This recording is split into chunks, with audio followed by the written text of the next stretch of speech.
Freire. He is a Brazilian educator and a philosopher. Among his works, particularly his books, Pedagogy of the Oppressed, argues that traditional education methods can reinforce power structures and marginalize certain groups. Instead of education, empower students to empower students or individuals to ask questions and transform their real world to change. So next is, let's move forward to what is critical pedagogy. Can you read, everyone? Critical pedagogy is an educational approach developed by ideas of Paulo Freire. It emphasizes empowering learners to question and challenge social inequalities, injustice, and power structures in society. So this means that individuals should not just memorizing facts, but also students encouraged to think critically and reflect on their own real-world experience and become the agent of change. So critical pedagogy has key characteristics, which is dialogical, transformative, and rooted in real-world issues. So we will be discussing the three characteristics. So first is dialogical.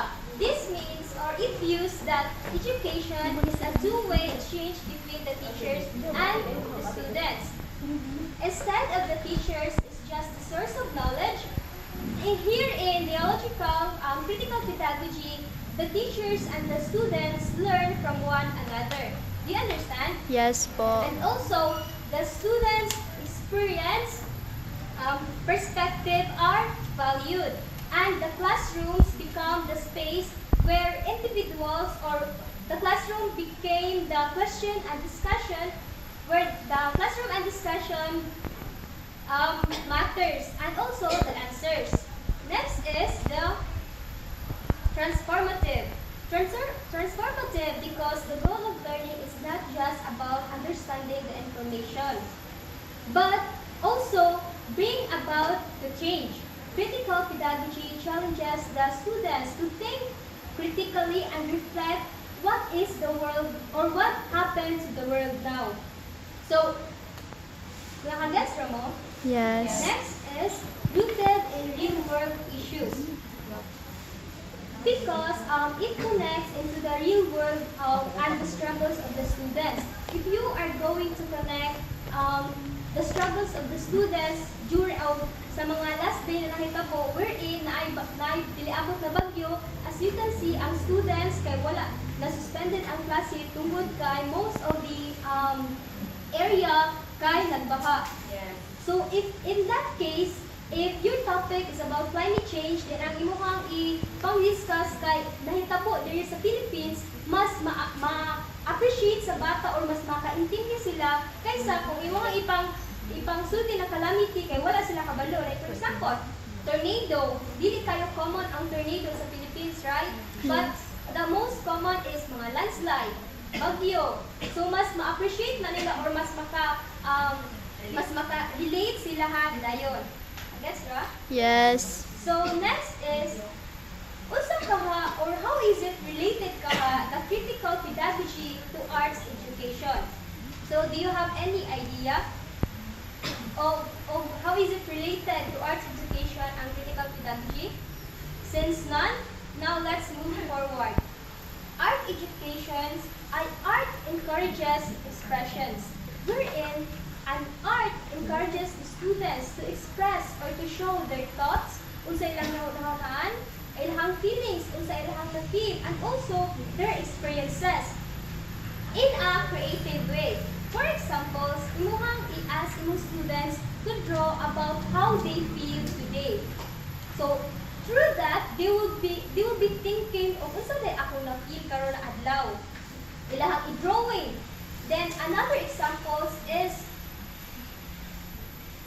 poster making on social issues, wherein the colors, the symbols, and the words expresses their view or their their viewpoints of unsa man ang mga social issues na ang mga color ato, mga symbols, it talks a lot. Do you understand me? Yes. So, next is art reflects society. So art is just like a mirror of the society. It reflects the unsay mga na-achieve sa society nato, unsay struggles o unsay unsay may mga importante karon sa society. So based in your sa situation nato karon, unsa ka inyong na-reflect sa society? Unsay nakita ninyo na if you are going to draw this, you can say that this is the reflection of what the society is now. Corrupt. Yes, the corruption. It reflects the political issues wherein they corrupt the money that is supposedly nahimuon of blood control. That is very controversial now, right? Yes. So next is the pastor dialogue. This means that an art can start a conversation. Bisag imo harang ipakita ang arts, mauran siya makastart of conversation because it talks a lot. For example, magpa-show ka of painting wherein the teachers or the families are migrating from another country.